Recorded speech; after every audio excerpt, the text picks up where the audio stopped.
અને તમારે જ્ઞાન લેવું હોય ને તો દુનિયાની કોઈ પણ વસ્તુ તમને જ્ઞાન આપે, તમારી દ્રષ્ટિ જ્ઞાનની હોવી જોઈએ. હું કાયમ કહું છું, વિદ્યાર્થી બનેલા રહેજો. વિદ્યાર્થી હોય ને એને શીખવાની, જાણવાની એને ઈચ્છા હોય.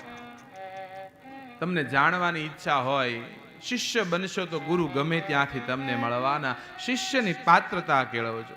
જ્ઞાન તો બધે ભર્યું છે, નિર્જીવ વસ્તુ પણ જ્ઞાન આપે. પ્રસંગ યાદ આવે છે, સંતોનો બહુ દિવ્ય ભાવ છે. જો જ્ઞાન જ લેવું હોય તો ગમે ત્યાંથી મળે.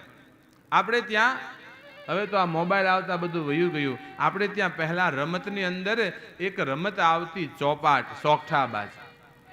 હું સમજુ છું ત્યાં સુધી 20-25 વર્ષ ઉપરના દરેક વ્યક્તિએ ચોપાટ જોઈ હશે, કદાચ રેમા પણ હશો.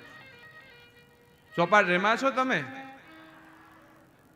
અને 20 વર્ષ નીચેના છોકરાઓ છે એને સીધી વાતમાં કહું તો અમારી ચોપાટ એ તમારે આજનો મોબાઈલમાં ઓલી ગેમ રમે ને લૂડો, હા, એ અમારી ચોપાટ.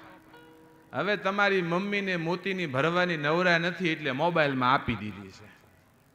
નહીતર પેલા આણાની અંદર બેનું દીકરીઓ આવતી ને તો આ ચોપાટ લાવતી. સુંદરી મોતીની ભરેલી ચોપાટ હોય, એ લાકડાના કુકરા હોય. આ ચોપાટ પણ મને તમને દિવ્ય જ્ઞાન આપે છે.